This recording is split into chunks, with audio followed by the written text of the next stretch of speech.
Hi everyone, Mike Steinberg, Hedgestone Business Advisors. Today I want to go over getting started as a business broker. So let's start with step number one. I want you to go on bizbuysell.com and get familiar with the website, get familiar with the listings, start looking at deals.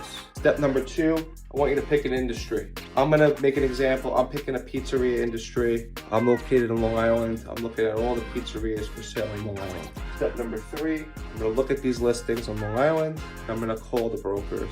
I'm going to ask the brokers, hey Mr. Broker, hey Mrs. Broker, I have a buyer for your pizzeria. Are you willing to co-broke? Yes. Okay, great. Send me over your co-brokerage agreement and we'll sign it. And then once I sign it, just send me over the information on the business. Okay, once you have the information on the business, you can study the business. You have to study the business very diligently. So step number four, you're going to start walking into other pizzerias, other businesses, and you're going to ask for the owners, and you're going to ask them if they want to expand. So I'm going to walk into a local pizzeria. Hi, is the owner there? Yes, I'm the owner. How are you? My name is Mike Steinberg with Hedgestone. I have a buyer that's interested in your business. I have a couple of listings in your area that I think you would be interested in. You're looking to buy, looking to expand. If the owner says yes, you send them an NDA, or you bring an NDA with you, you have them sign it, and then you give them all the information. If the owner says, no, I'd rather sell, then that's another video that we got to talk about. I'm going to show you how to actually get businesses that want to sell. That's going to be the webinar. It's no more, I'm introducing myself, I'm going right to the sizzle. And we're going to focus heavily on showing you how to get people that want to sell. And this method is a proven method. I've done it before. I closed an $8 million car wash using this exact method. And I'm excited to show you. So let's get started. We got 60 people on the call right now. Perfect.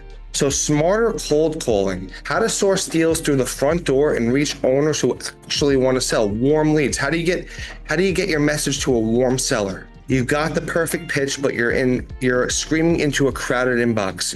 Everyone gets so many emails every day. How do you get it so no matter what, it lands in that seller's inbox? That's really important.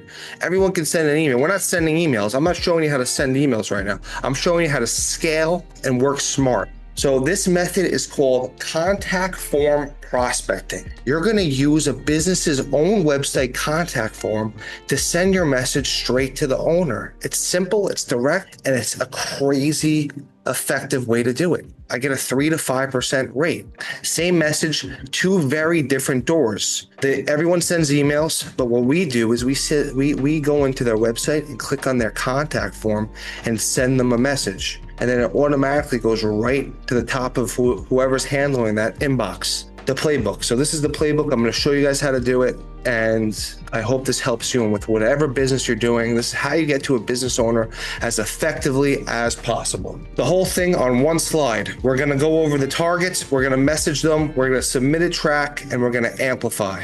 So I'm going to do it with Sarah on the call. Sarah's the executive assistant at Hedgestone. We're going to go over it right now. We're going to do some car washes. We're going to show you exactly if you want to get a car wash listing, if you want to buy a car wash, this is exactly what you do to get that seller on board. So I need to find, my club is looking to buy car washes in South Florida and Central Florida. How do we find those business owners? So what we're going to do is we're going to open Google Maps. We're going to search our niche. So we're going to search car wash on Google Maps. We're going to get all the car washes that are in that area. We're going to put them on a spreadsheet. I'm going to show you how to do it. And we're going to reach the actual owner. So Sarah, why don't we jump right into that? Okay. And then I'll go over my message right after. You have all these car washes that come out. A simple search that I did. I don't know why I put great, but I don't want crappy car washes, I suppose. Now you get a list of them. You make sure you see the ones that have a website. That's where you want to go. You want to go and look for contact. And right away, here's the contact form. And I think Michael can explain, or he just went over the difference between a contact form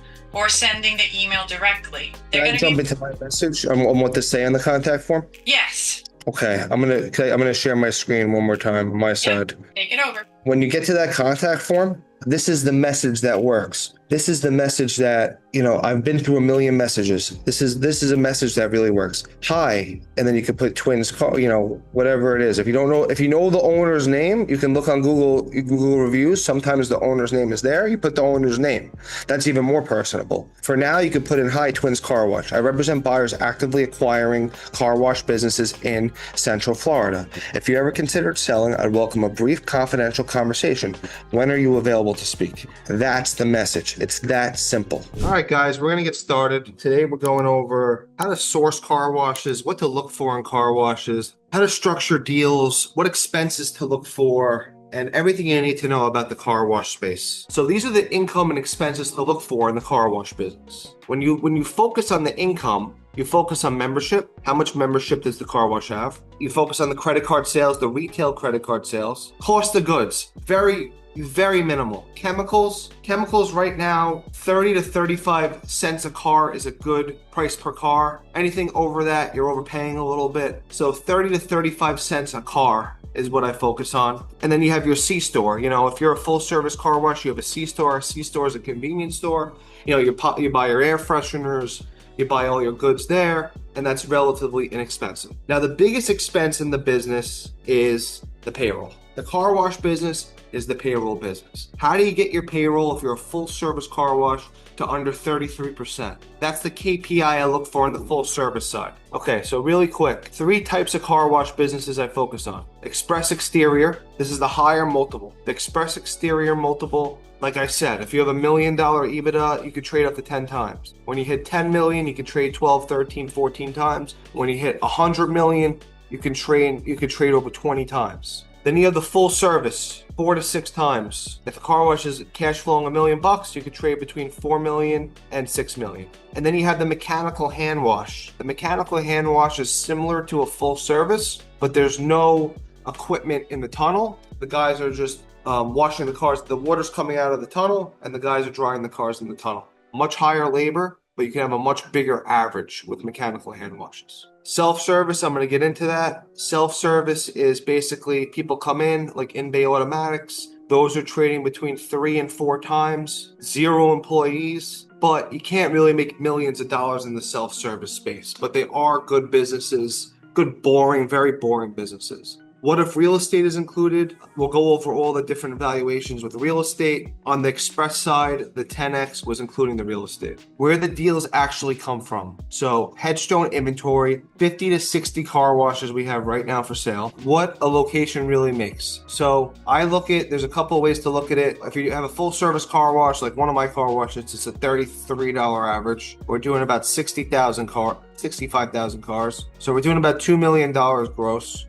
Express car washes, their price per car is much less, probably closer to the 20 mark, but they're doing, 120, 130,000 cars a year. So their annual revenue is more on the high volume ones. I'm going to show you how I close probably 50 deals from LinkedIn. I've closed deals where I got the seller from LinkedIn. Someone reached out to me to sell his car wash. There's so many people that have reached out to me on LinkedIn that wanted to sell their business. And I just literally posted on LinkedIn, buyers called me, and I've sold businesses just from LinkedIn like that. So it's such a wild, amazing social platform that's very professional. And I'm going to show you guys how to leverage it the best way possible. It comes down to 2 weekly habits that I really preach. I've been preaching my whole entire career on LinkedIn. 2 weekly habits. Everyone pay attention. You can have around 200 network connections. So when you're on LinkedIn, I want you every single week to max. So I'm going to do it right now. I'm going to max out my connections, and connections turn into followers. So I type in real estate in the search bar. And what I'm going to do is I'm going to, let's do a little more detailed search. First, second, third. So when you click on second, you just literally connect where you say connect, send without a note, connect, send without a note, connect, send without a note, connect. And you do this 200 times until LinkedIn tells you you've reached your maximum connections. Now, why are you doing this? The reason why you're doing this is because connections, again, equals followers. When you connect with someone and you're very active on LinkedIn, your feed, your post is going to go right in front of them. So you want to connect with people that are similar to what you do, or customers, or a company that complements you, or someone that's a buyer or a seller. You want to connect with people that can add value to you and you can add value to them. What you can also do, for what I do when I first started doing this, I click on the people that viewed my profile. And guys, I'm going to give you a playbook at the end of this webinar that goes over everything that I'm talking about. So you have it, PDF style. So this guy, why is he looking at my profile? So what I would do is if I think I could do business with him, I would endorse him right here. Boom, boom. And then he would say, thank you for endorsing me, if he sees it. And that can open up to a conversation right there. You have to look at LinkedIn as a lead generation machine. That's how I'm wired to look at LinkedIn. It's a lead generation machine. I don't care about liking people's posts. All I care about is getting business done on this thing. This thing is a business magnet. So 200 connections a week. That's the goal.